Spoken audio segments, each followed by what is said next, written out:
자, 공급이 그래서 중요한데 공급 대책은 계속 안 내놓고 수요 억제만 하고 있으니까 이게 자꾸 부작용이 생기는 거죠. 기본권들이 계속 억제가 되는 거고 기본권은 억제되었지만 집값은 계속 오르는 악순환이 계속되고 있는 거죠.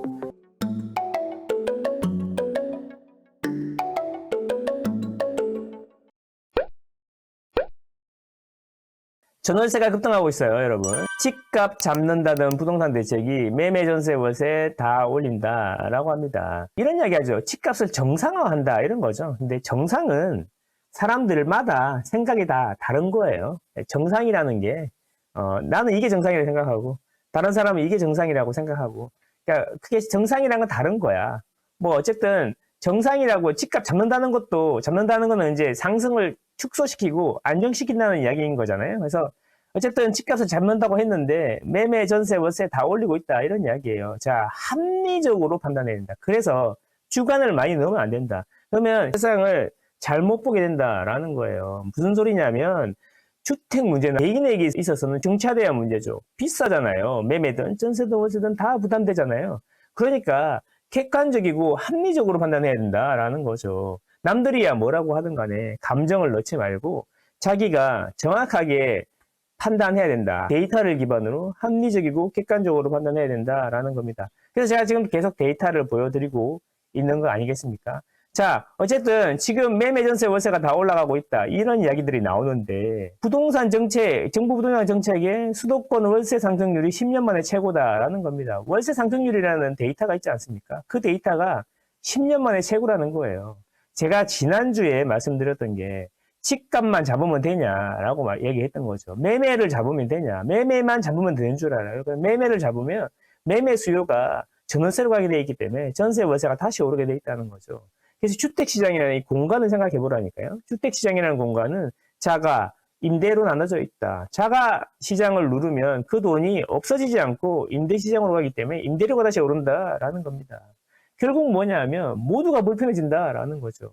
제가 드리고 싶은 이야기는 그래서 장기적으로 공급을 늘려서 주택시장에 공간이 커지게 만들어야지 이 늘어나는 유동성을 담을 수가 있는 거죠. 그래서 공급이 중요하고 공급은 근데 장기간에 걸쳐가지고 서서히 될 수 있게 꾸준히 지속적으로 준비해야 된다라는 이야기를 하는 겁니다. 근데 그게 잘 안 될 거니까 서울은 안 될 거니까 서울 집은 사시는 게 맞다라고 얘기하는 거죠. 이게 합리적이지 않습니까? 저는 그렇게 생각합니다. 어쨌든 매매를 잡는다고 했더니 그 수요가 전월세로 가고 전월세가 10년 만에 특히 월세가 10년 만에 최고치를 갈아치웠다라는 겁니다. 데이터로 얘기 드립니다. 자, 그러면 집값만 잡으면 모두 행복해지나요?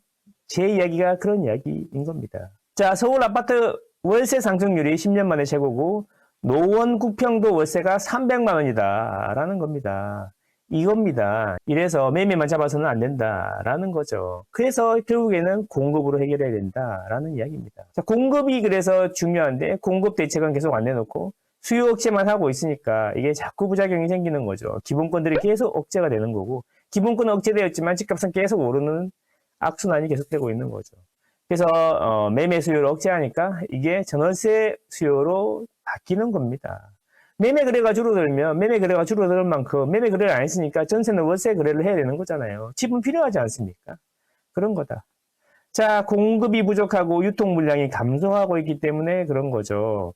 공급이 부족하면 기본적으로 시장의 사이즈가 크지 않기 때문에 늘어나는 유동성을 다 받아낼 수가 없죠. 그래서 가격이 올라가는 겁니다. 거기에다 추가로 유통 물량을 감소시키는 거예요. 그래도 거래되는 물량이 많으면 그나마 사고 팔고 할 텐데 자, 무슨 소리냐면은 신규로 막 뭐 새로운 새 제품이 안 나오면 그래도 중고나라에서 당근에서 중고라도 많이 거래가 되면 그나마 내가 사다가 쓸 수가 있는데 유통 물량마저도 감소시키고 있다. 뭐가? 2+2 하고 그 다음에 실거주 의무 때문에 그렇다라는 겁니다. 실거주를 무조건 해야 되니까 매물이 줄어드는 거죠. 실거주를 해야 되니까 실거주 하려고 들어가 버리잖아요. 그러면 좋은 곳에서는 실거주자만 집을 살 수 있기 때문에 전세, 월세 끼고 살 수가 없잖아요. 그러니까 그 실거주자들만 계속 들어오니까 전월세 물량이 줄어드는 거죠.